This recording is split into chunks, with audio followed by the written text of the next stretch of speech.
everyone.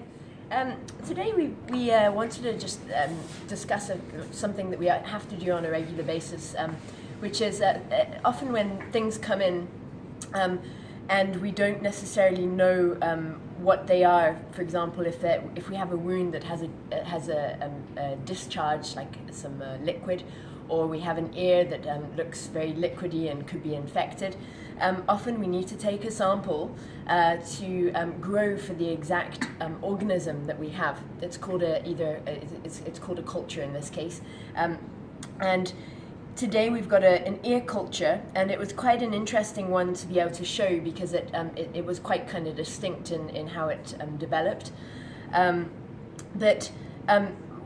Essentially, once we have that organism, we can then go ahead and treat with a specific antibiotic or specific medication that will properly treat to get rid of that organism and hopefully clear up any infection. So in this case, we had an ear culture. Now we use a sample dropper to once we get our culture, we place a sample into this little container, and this little container. Basically, we've got we've got a selection of certain types of bacteria and yeasts, and then we've got specific antibiotics that these could be sensitive to. So sensitive means that they respond to that antibiotic and they will die essentially. So now this is really quite colourful, but you can see here we've got different colors in these little pots.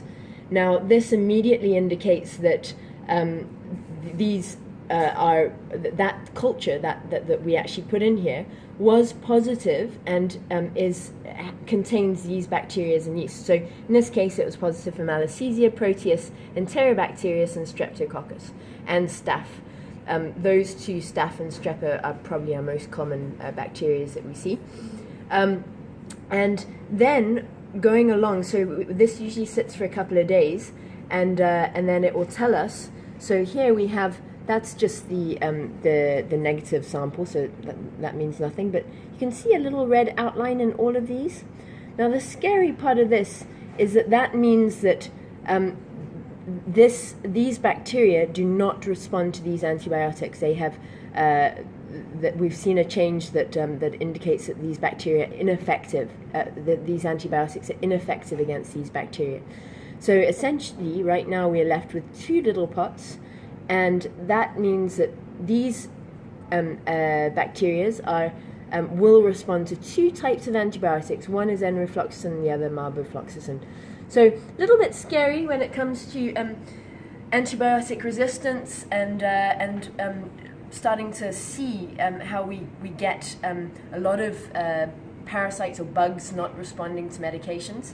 And in this case, this is only sensitive to two antibiotics, but at least they are two that are available and we can treat with, and we will be doing so.